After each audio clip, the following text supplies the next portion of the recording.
Sans désarmement, pas de paix durable. Rien n'est plus proche du vrai que le faux. Nous aurons le destin que nous aurons mérité. C'est le rôle essentiel du professeur d'éveiller la joie de travailler et de connaître. La chose la plus difficile à comprendre au monde, c'est l'impôt sur le revenu. La science et la justice passent, pour une grande partie de l'humanité, au-dessus de la fortune et de la puissance. Le monde ne sera pas détruit par ceux qui font le mal, mais par ceux qui les regardent sans rien faire. Ce qu'il y a de plus incompréhensible dans l'univers, c'est qu'il est compréhensible. Ce qui reste éternellement incompréhensible dans la nature, c'est qu'on puisse la comprendre. Qui a fait l'expérience de penser dans un autre domaine l'emporte toujours sur celui qui ne pense pas du tout ou très peu. L'espace et le temps sont les modes par lesquels nous pensons et non les conditions dans lesquelles nous vivons. Il faut toujours penser par soi-même. Ne rien apprendre par cœur, mais tout découvrir et, en tout cas, ne rien accepter qui ne soit prouvé. Ne rien négliger de ce qui est concevable ou imaginable. L'effort d'unir sagesse et pouvoir aboutit rarement et seulement très brièvement. La personnalité créatrice doit penser et juger par elle-même car le progrès moral de la société dépend exclusivement de son indépendance. Une situation pacifique ne s'instaure que dans la compréhension et l'indulgence réciproque.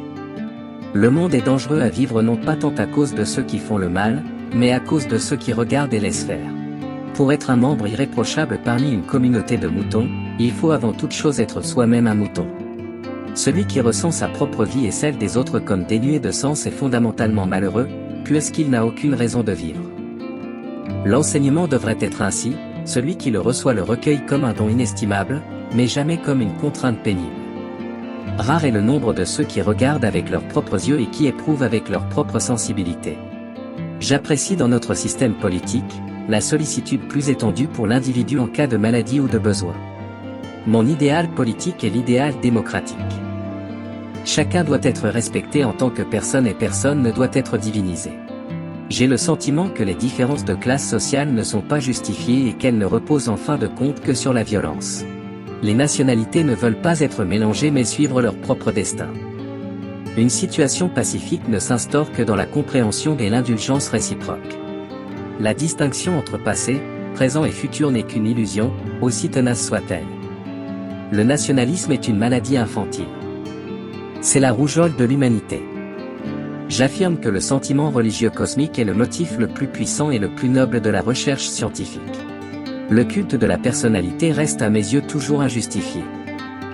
Le succès n'est pas une question de perspicacité ni même de finesse, mais une question d'honorabilité et de confiance. Le côté moral ne peut pas être remplacé par l'intelligence, j'ai envie de dire, Dieu merci. Alors seule la voie spéculative peut nous aider à comprendre le monde.